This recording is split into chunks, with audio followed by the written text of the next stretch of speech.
Pardon the interruption, but I'm Mike Wilbon. It's Quitters Day, Tony. Have you given up on your New Year's resolution to be even more humble? Tony Kornheiser, no way. My humility has reached breathtaking levels. Is there a panel that decides that? Who decides that? I've worked on my humility. Okay. It is now off the charts. I am so humble. Okay. Yeah. That's good to It know. floats above the charts. I am so humble. Welcome to PTI, boys and girls. In today's episode, Oregon takes on Indiana. The Bears and Patriots try to justify their 2 seeds, and the Jaguars and Texans try to stay on their heaters. But we begin today with Miami beating Ole Miss last night 31-27 to advance to the national championship. Miami was the last team chosen for the playoffs, and they have now won 3 games. There were 4 lead changes last night in the final 7 minutes of that game, but Carson Beck ran in the winner from 3 yards out. Wilbon, what do you make of what you saw? Good game. Great game, exciting game. Not all that well played necessarily. Mistakes, penalties, missed tackles, fine. It's the kids, even though they're getting paid. But I can't get over the end of the game. Carson Beck, great for him. But I can't get over the end of the game. It's pass interference. Have the guts. When you got this, that's pass interference. And so I hear the official in the broadcast come in and say, well, you know, you don't call that because there's hand-to-hand combat. No, there's not. No, don't be a sniveling idiot. There's pass interference. Have the guts to call it or criticize your colleagues down on the field. And by the way, the ball wouldn't have been at the 1. It would have been a 15-yard penalty, so the ball would have been at the 20. It's not the pros. It's not the pros. It's not the NFL. Yeah. So just call the damn penalty. So this was the last note that I took in order to read this on the air. And I'll just say that I wrote down, we need to talk about the last play of the game. Yeah. We need to talk about the Hail Mary and all the interference on the Hail Mary. But here's where you and I differ. Because I don't think they're ever going to call that on a Hail Mary, because you don't get a second Hail Mary. And by the way, as you know, I was at a game in which Miami got beat by a Hail Mary by Doug Flutie. It wasn't a Hail Mary. It's a 35-yard pass. It was too long anyway, Mike. It was too long. Maybe it was catch it at the end of the end zone. Yeah, it was out of the end zone. Let me get back to the game itself. I thought Ole Miss was going to win. I thought they were the Cinderella story. Yeah. But Miami came into this game as a 3-point favorite and justified it throughout the entire game. Every time I watched Miami, they were on an 85-yard, 15-play drive. Okay? Do you know that they held the ball for more than 41 minutes, and Ole Miss only had it for 18 minutes? But Ole Miss was hurt by the fact that their running back, who went 73 yards on Miami for a touchdown, that's right, and was injured after that, and they had to use him sparingly the rest of the game. But I felt that Miami controlled the line of scrimmage with their offensive line, and they were always making third downs. They were 11 out of 19. Meanwhile, I think Ole Miss was 2 for 11 on third downs. So if you do that, if you control the game by making third downs and fourth downs, you're going to win the game. You mentioned Carson Beck.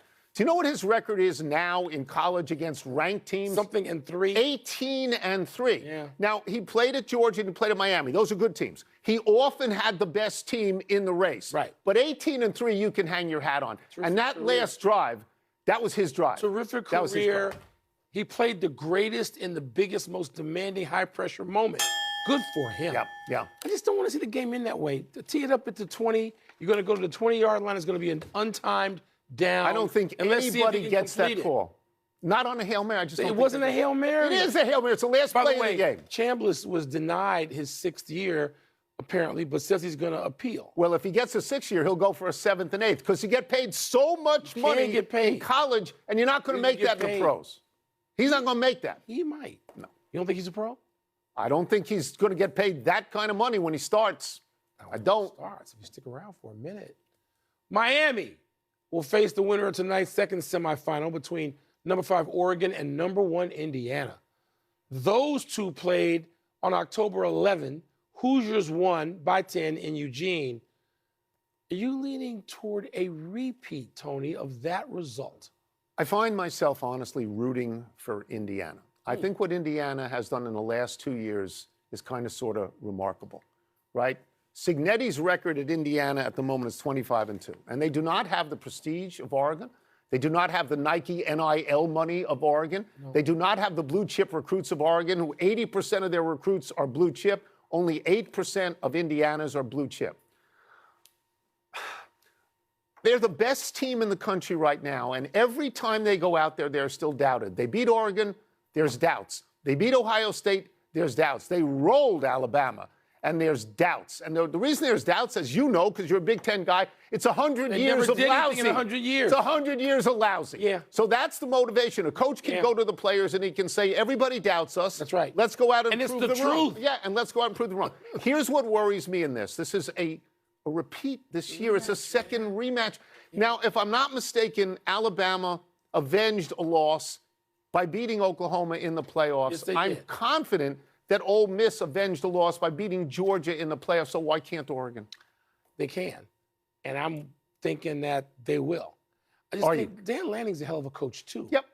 He's been on the scene and had more big games for a longer time than Signetti. Yep. And Oregon, as you point out, and these are two teams I've seen actually in person a couple of times the last 2 years in Big Ten games. Oregon's loaded. They're loaded. And they lost a game that they were favored to win at home. People thought they were going to win. They were surprised when they lost that game at home. Lanning it was an interesting mood that he had in the days following the game. He wasn't loud or obnoxious. He just seemed to convey the feeling that we know who we are still. We lost one game at home to a team that doesn't lose. Well, maybe we'll get another shot. They got another Here's shot. the shot. Yeah, they get a shot. And so, Tony, look, Indiana is the best team right now to me in the country. They're better. When you beat Alabama like they did, You haven't lost. They haven't lost. But I think You think it's going the other way? I think the familiarity is going to lead Oregon. So what we've done, we lost. If we lose Indiana, we lose a great story about them going undefeated after 100 years of lousy. That's right. We have already lost Ole Miss with a great story of the desertion by their coach, and so people rooted for them to win. Here's what we get if Oregon wins. What? Mario Cristobal coached there. Oh, yeah. Right? He left Oregon to return home to yeah. Miami. So you get a good story. You get a good story. Not as great story, but so get a good story. So we're on the record. Yeah. I don't want to say I'm picking Oregon, but I think you did. Win. Well, then No. I'm going Indiana. Well, I'm rooting for Indiana. Okay. Let's move to the NFL and the upcoming games over the weekend. The number 1 seeds get a bye, so the number 2 seeds become the subject of our attention. Number 2, Chicago hosts division rival Green Bay, and number 2, New England hosts the Chargers. Wilbon, which number 2 seed is most likely to go out? You know the answer to this. We've already seen the games. We've seen the games. People watched primetime Bears-Packers, 2 stunning games, 2 emotional games, 2 games with unbelievable precision and playmaking late in the games, and then non-playmaking because defensive play was made on Green Bay's part to seal that game at home. The Bears and the Packers are 2 even teams. We know that because they played 2 even games on each other's home fields. They're even. New England, I know they're a neophyte, but I don't think they're even with the Chargers. I think they're better. And I think the Patriots, I'd be surprised if the Patriots lost. No result's going to surprise me from Bears, Packers, in Chicago. I don't need somebody in my ear to tell me this, so there's nobody in my ear. I've known you a long time. Yeah. You're emotionally invested in this game. Yes. You talk about my Bears. Yeah. Do you think the Bears are going to win? It's a gimme. It's a 50-50. Do you think they're going to win? I want them to win. Right. With every fiber of my being. Are you afraid of this game? Yeah. What did I tell you when we projected and the Bears could either get one of those powerhouse teams in the West, NFC West, or the Packers? What did I say? You wanted the powerhouse team. Yeah. I'm old enough to have covered Villanova, Georgetown. What did we just talk about with Indiana and Oregon? Familiarity. I'm scared of this game. This is the key phrase. They are familiars. In other words, the Bears are not unknown to the Packers. That's right. And because the Bears just beat them an hour ago in Soldier Field, the motivation to me ends up with the Packers. And so, yes, I would be afraid of that too. My thoughts on New England are different. I have no reason to trust New England. They played a 4th-place schedule to get here. They never had 3 games in a row like a lot of teams have of, let's just say, Philadelphia, Kansas City, Seattle. They didn't have anything like that. They got a fine quarterback, an accurate quarterback, but so do the Chargers. Justin Herbert is an accurate quarterback. He's rested. He's ready. Both coaches know what they're doing. Yes, they do. I'm just not sold on the Chargers. I'm just not. I am more sold on the Packers than I am with the Chargers. And in this particular case, Jordan Love, I believe, has won a playoff game with this group. and it's all new to the Bears. I was told this morning, you can corroborate this. What's that? Bears haven't won a playoff game since 2010. Is that true? Yeah, got in the NFC title game that year and lost to Aaron Rodgers. Jay Cutler, your boy. Yeah. He must have done something soul-crushing. I was at that game, and I choose to forget. Yeah. And so the last game we played in Soldier Field in the playoffs is called Double Doink. Right. Against the Eagles. Right. So this has not gone well for a decade or so. But you're saying you think New England will lose. I think no. I think New England will win that game against the Chargers. And our game it's a pick'em game. I don't know. I want to get off to an early start. I don't want to see Caleb having us come from 16 down in the fourth. That's not the recipe. Let's take a quick break. When we return, the Jags and Texans are both in the midst of impressive winning streaks. Which team is more... Time for toss-up. 2 men enter, 1 man leaves, finishes the show, and spends the next 54 hours either watching football or texting Wilbon about it. What's first? Toss-up more likely to keep their winning streak going, the Jaguars or the Texans? So I think it's the Texans because they have a terrific defense, and I know they're on the road, but defense travels. And let's be fair, the only reason the Steelers are in the playoffs is because the kid missed a 44-yard field goal. If he makes that field goal, John Harbaugh is still coaching, yeah, right? At least this week. And now I know that you believe that the Jaguars are going to beat Buffalo. Yeah. And maybe they will. My feeling about Buffalo and Josh Allen right now, this is Josh Allen's best chance because the Chiefs aren't in it and the Ravens aren't in it. The Bengals, who were good every once in a while, they're not in it. I think it's on his racket. And I'd like to see him win it. But I'm afraid of the fact that he's got an 0-4 record on the road in the playoffs. Yeah, and the Jaguars just look good. They do. Just looks really good. But I'm going to shock you with my answer to this. Look, they got Josh Allen. Josh Allen has left the field in big games before, hello, Kansas City. And won. With a lead in like the final 15 seconds. Yeah. And even then he lost that game, but it wasn't his fault. That's right. Josh Allen can lead Buffalo and can keep them in the game, and they can win a close game. I'm picking the Jaguars, but I understand that Buffalo could win that game. I think Houston, with that pass rush, their ability to get after the quarterback, that Aaron Rodgers, this ain't looking around at a subpar Baltimore defense. No. He's looking at a carnivorous Houston But he can defense. Get rid of the ball quickly. He can get it out of his hands quickly. I'll tell you and what. He's got Metcalf back, right? He's got Metcalf back.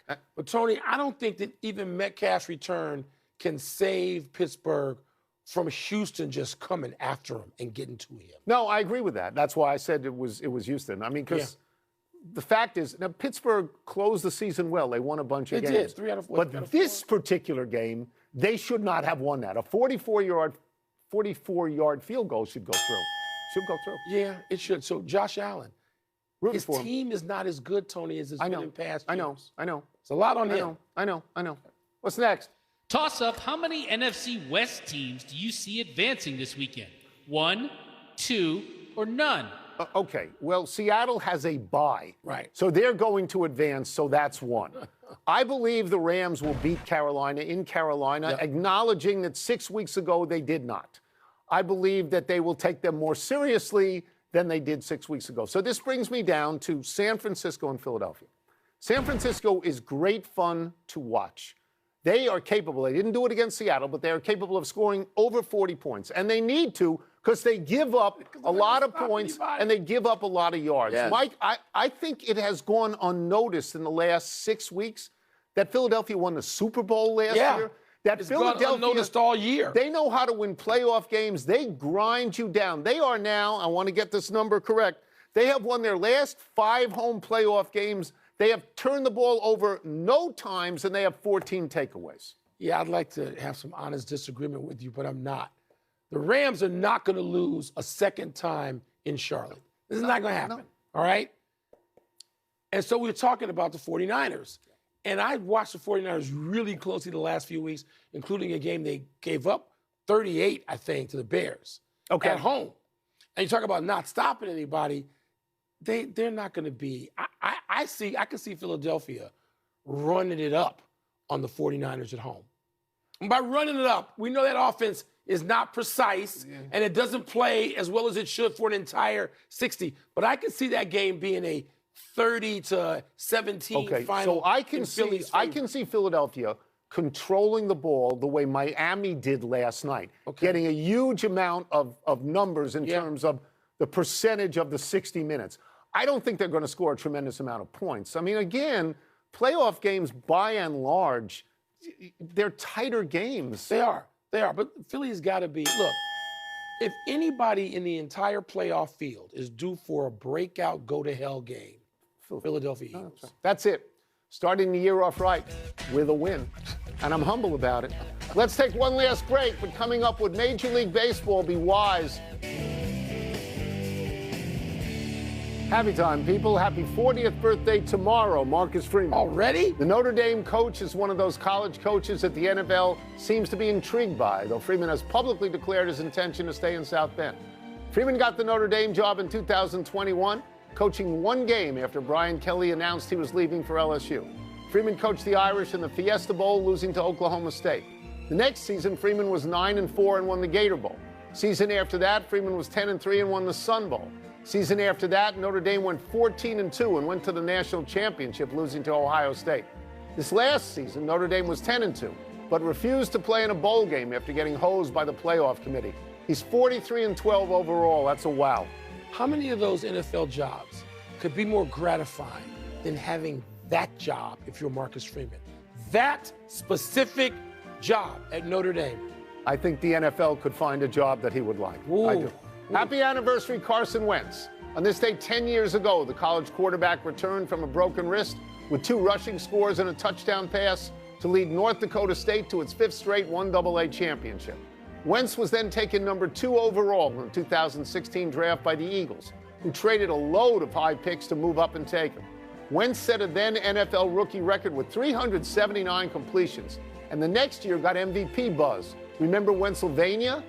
But a torn ACL kept Wentz from the Super Bowl that the Eagles won. The effects of injuries have dogged Wentz through Indianapolis, Washington, the Rams, the Chiefs, and the Vikings. But Wentz is the first quarterback to start for 6 different teams in 6 different seasons. Yeah, I'm sure he'd take one team in those 6 seasons. And the thing is, at the time, you don't think it's going to be so fleeting. But everybody, and this is cautionary for everyone who puts on a jersey. I agree with that. Happy trails to the American and National Leagues. Baseball Commissioner Rob Manfred told the Carton Show on WFAN that should the majors expand from 30 to 32 teams, he is considering the idea of realigning the traditional leagues based around geography. 16 teams in the East, 16 teams in the West. This would mean shorter travel throughout the season and more 4-game playoff days, as 2 matchups would have East Coast-friendly start times and 2 would have West Coast-friendly start times. He's also floated the idea of 8 4-team divisions like the NFL. How does this all sound to you, Wilbon? Sounds great. Not going to happen. Not in his lifetime or ours. I think there's one person out there right now who can make some of these things happen, Theo Epstein. And the question is, does Theo want to be commissioner? Would anybody make him commissioner after Manfred? Would there be a groundswell? Theo Epstein is the smartest man in baseball.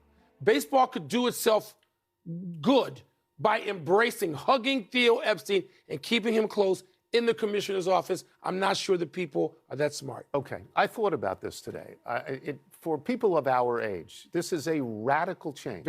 And we don't want it. No. We viscerally don't want it. But I also believe, and we'll be long gone, that within 20 years, nobody will care anymore because they'll like this. I agree. They will like That's why I said not in Manfred's lifetime or ours. Well, I don't know. Manfred might get everybody to do it because you're telling owners it's going to cost you less to travel, and that's an incentive. They don't ultimately care. All right, one omission. Anthony Davis. Ligament damage in his left hand, and depending on a second opinion, could miss a number of months, I said. This makes me feel bad because I have a sense of how desperately Anthony Davis wants to be out there every night and play. It's not happened, and it's not happening. No. Everybody's body is not built for the rigors of professional sports, and maybe it appears AD is just one of those guys. He's a great player when he's there, but he's not always there, and that's why that nickname, it's mean, but it's funny. Street clothes. Come on, let's go to the big finish. The Grizzlies are reportedly entertaining offers for Ja Morant. Does that make sense? Sure. You want to get rid of him because it ain't working, but it doesn't make sense that anybody else would take him on. He's going to shed the baggage before he gets to his next stop. I don't see that. Sophomore quarterback Damon Williams Jr., they're talking about him. has decided to return to UW rather than enter the portal. Bet you're surprised. What? What? Does this mean the agent goes back with him and the coach? Is that how it's going to work? The Dolphins are reportedly close to hiring Packers player personnel guy John Eric Sullivan as their new GM. Your thoughts? You want to go and get somebody, if you're the Dolphins, who's been in a culture you want where you are. And he's been with the Packers at like almost 25 years. Yeah, that seems like a smart move. Former Florida quarterback DJ Lagway visited Baylor, but will take more visits before committing anywhere. Your thoughts? Check the money. Last one, Patrick Kane of the Red Wings scored his 500th goal in a win over the Canucks. Is that significant? I didn't hear that. Of the Red Wings. I didn't hear that. Don't want to hear it? You love them, though, don't you? Man, no, I do love them. You always loved them. Birthdays, always loved them. I do. Yeah. We're out of time. We'll try to do better the next time. I'm Tony Korn. My favorite hockey player of all time. I can't